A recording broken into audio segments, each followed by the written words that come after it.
Hi అందరికి. ఇది part 2 video. మీరు వెళ్ళి పార్ట్ 1 వీడియో కూడా చూడండి. ఇక్కడ మా నాన్న నువ్వు క్లాస్ అని అడిగారు. నాకేం చెప్పాలో కూడా అర్థం కాలేదు. ఏడ్చేశాను.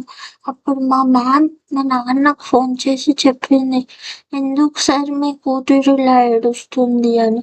అప్పుడు మా నాన్న దగ్గరకొచ్చి మాట్లాడాడు. ఏమైంది అంటే, మా నాన్నని ఇంకో క్వెషన్ అడిగాను. నాన్న నీకు తెలుసా అసలు నేనెంత బాధపరుస్తున్నానో? నా బర్త్‌డే ఎప్పుడు నాన్న అని అడిగాను. అది కూడా మా నాన్నకు గుర్తులేదు. బాధతో తల దించుకొని అన్నీ గుర్తు చేస్తున్నాడు.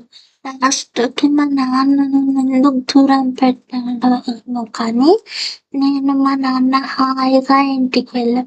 ఇంకిద్దరం కలిసి హోంవర్క్ కూడా చేశాం. బాయ్. సబ్స్క్రైబ్ చేసుకోండే.